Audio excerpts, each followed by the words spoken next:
everyone! Welcome back to my channel. It's TBKC guys. Ayan.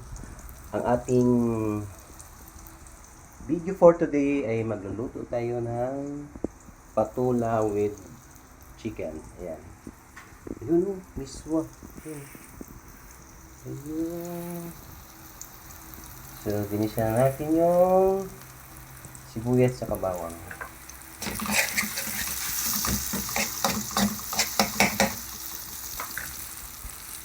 So guys, bali, lulutuin mo natin yung chicken.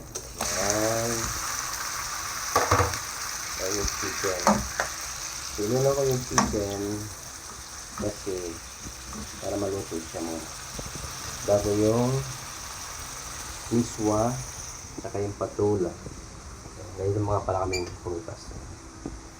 So, takpan muna natin para maluto. Lutuin muna natin yung ating chicken na sahog. So yan guys. So yan. So lutuin na natin yan. So yun guys, balikan ko kayo mamaya pagka luto na ha. Ayan. Yan tayo. Yan na tayo. Welcome back to my channel. It's TBKC guys. Ayan. So, balikan natin ang ating niluluto na patula with miswa and chicken. Ayan siya guys. Saan na lang. Ayan siya. Bali,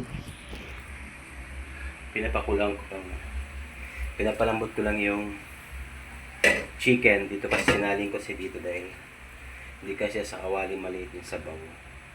Ayan siya. Ayan.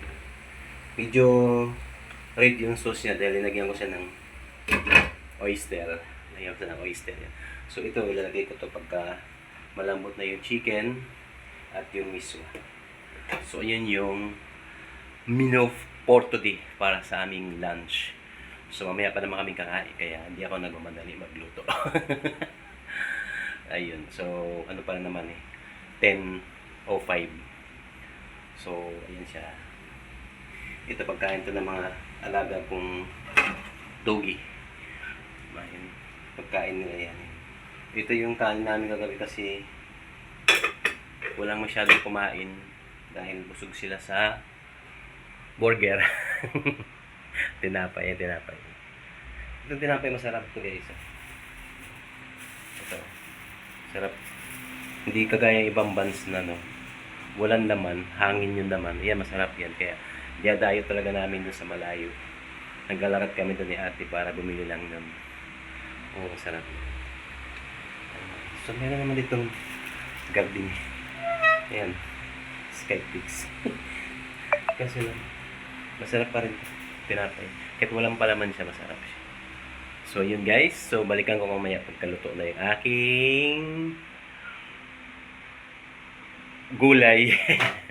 Gulay with tagda. Welcome back to my channel. It's TBKC guys. So ayun guys, nilagay ko na yung aking patula. Ayan. So yan, paluto na siya, kumukulo na siya kasi niluluto ko lang sa konting bahagya. Tapos ilalagay ko na po yung miswa. Ito yung miswa yan. Yan, yung miswa. Yung miswa, yan. So, yan, nalagay ko na siya. Kasi, paluto na yung patola. Yan. So, yun guys. Yan. So, yun yung aking aking menu for today. Ayan. So, maya-maya, papatayin ko na yan kasi madali na maluto yung miswa, di ba? So, yun guys, yung aming ulam ngayong lunch. Ulam for today. Patula with chicken with miswa. Kailangan kasi may chicken dahil yung mga bata hindi kumakain ng gulay. So, sa kanila yung manok. So, ayun guys. So, thank you guys. Please don't forget to watch and share my like. Please don't forget to watch and share my video. And please don't forget to like, Sa lahat ng aking mga video, panoorin niyo para sa aking review. Huwag niyo lang i-skip yung aking ads please. Sa aking YouTube channel, it's TVKSE. Huwag niyo lang po i-skip ang aking ads, ang aking harang. Parang awa niyo na, para makadagdag sa aking review. So, okay guys. Thank you guys. Thank you sa aking mga subscriber. Thank you sa mga nagpupunta sa aking live everyday. So, thank you guys. Thank you, thank you. So, patayin ko na siya kasi maluluto masyado yung gulay. Ayan. So, pinatay ko na siya. Inog po na hikalan. Kasi masaya. Ayan siya. Tanan! Tanan! Diba? Sarap. So, ano pa hinihintay nyo eh.